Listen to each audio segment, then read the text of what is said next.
Baik, selamat pagi Ibu, izin memperkenalkan diri ya. Saya Dr. Kordian jaga pada Poliklinik hari ini dengan Ibu siapa? Emil. Baik Ibu, hari ini kita akan melakukan pemeriksaan atau pengukuran JBP pada Ibu ya. Sebelum itu, Ibu ada keluhan apa ya Ibu? Berdebar-debar. Baik, nanti kita akan melakukan pemeriksaannya, ada beberapa tindakan ya Ibu ya. Apakah Ibu bersedia? Sedia. Baik, sebelum itu izinkan saya untuk cuci tangan muka terlebih dahulu.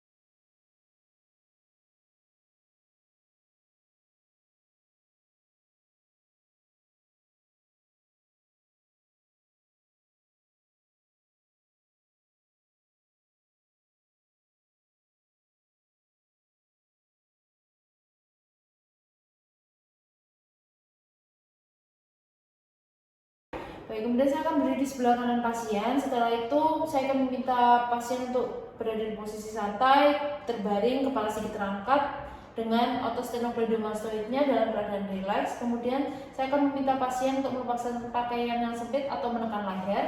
Kemudian saya akan menaikkan ujung tempat tidur setinggi 45 derajat atau menyesuaikan sehingga pulsasi vena jugularis tampak jelas. Kemudian saya akan memiringkan kepala menghadapkan arah yang berlawanan dari arah yang akan diperiksa. Ibu bisa miring sebelah kanan.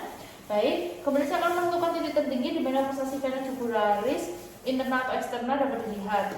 Saya akan memakai sudut sternum atau manubrium sebagai tempat untuk mengukur tinggi pulsasi vena. Titik ini kurang lebih 4-5 cm di atas pusat dari atrium kanan. Kemudian dengan menggunakan penggaris yang pertama, saya akan meletakkan secara tegak vertikal di mana salah satu ujungnya menempel pada manubrium seperti ini. Kemudian penggaris kedua diletakkan mendatar horizontal di mana ujung yang satu tepat di titik tertinggi pulsasi vena, sementara ujung yang lain ditambahkan pada penggaris satu seperti ini.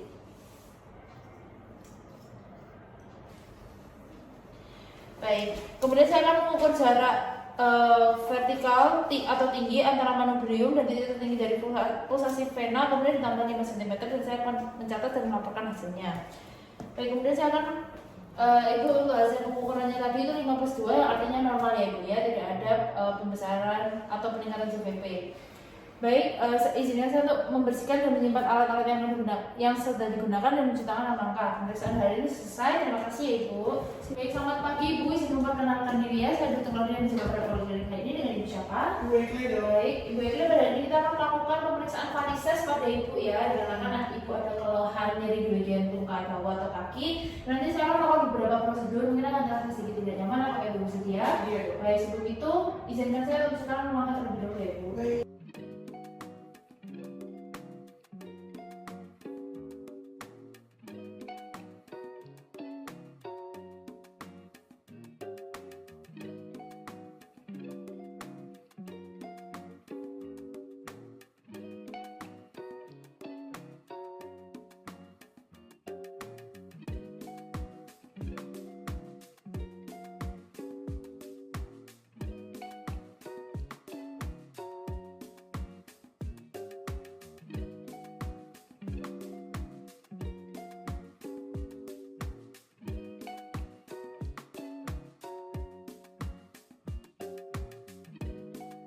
Baik, yang pertama saya akan melakukan inspeksi bagian tungkai bawah dengan penyinaran yang cukup dari arah belakang pasien dengan posisi tungkai pasien abduksi dan endorotasi. Baik, kemudian saya akan melihat apakah ada tanda kronisitas dan kelainan kulit seperti telangiektasis, dermatitis statis, edema, pendarahan, dan jika ulkus tidak ditemukan adanya hal tersebut. Kemudian saya akan melakukan inspeksi pada tungkai belakang Ibu, tungkai bawah belakang Ibu, apakah ada vena superficial utama atau cabangnya itu mengalami varises. Kemudian biasanya vena tersebut tampak jelas melebar, kemudian berkelok-kelok dan berwarna kebiruan. Varises vena tungkai bawah pada cabang vena superficial atau yang atas biasanya lebih berkelok-kelok dibandingkan pada yang superficial utama. Kemudian saya akan melakukan palpasi. Permisi ya Ibu, saya akan meraba daerah vena yang berkelok-kelok jika ada dan melakukan penelitian ketegangan varises vena tungkai bawah dan besarnya pelebaran vena. Kemudian saya juga akan memeriksa pulsasi pada vena dan arteri, apakah ada kelainan atau obstruksi. Baik, kemudian saya akan melakukan perkusi, di mana saya akan melakukan jika ada vena-vena yang lebar. Perkusi dilakukan di vena bagian distal, lalu meraba vena di bagian proksimal, apakah teraba aliran atau gelombang-gelombang.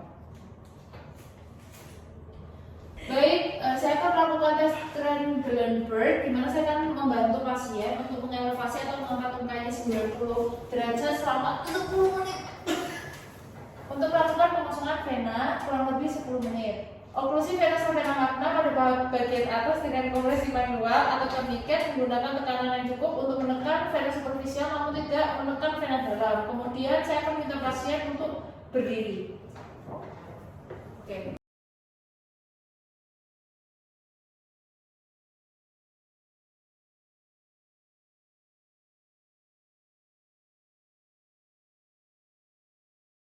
Oke, Ibu bisa berdiri ya Ibu ya. Berdiri.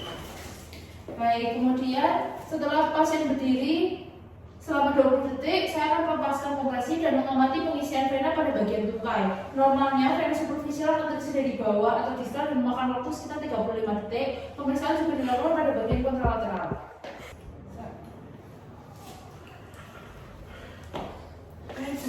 Baik, untuk hasilnya venanya lambat sekali terisi ke proksimal. Berarti katup komunikansnya baik. Kemudian bila venanya terisi cepat, misalnya dalam waktu 30 detik terisi, maka terdapat insufisiensi katup komunikans.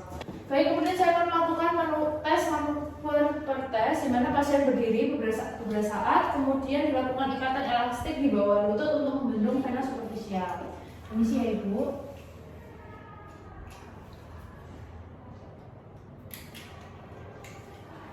Baik, setelah itu saya akan meminta pasien untuk melakukan gerakan bersingkat sebanyak 10 kali agar otot betis berkontraksi sehingga darah dipompa dari sinusoid vena otot dan vena sekitarnya. Bisa dilakukan jungkit selama 10 kali, Bu.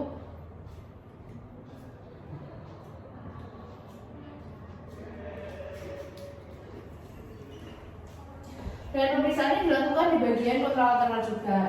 Kemudian bila hasilnya bila vena yang terletak di distal dari ikatan kempis atau kosong, berarti katup vena perforata dan vena profunda berfungsi dengan baik dan tidak ada sumbatan. Sebaliknya, bila vena superficial bertambah lebar, berarti katup tersebut mengalami kegagalan atau terdapat sumbatan pada vena profunda.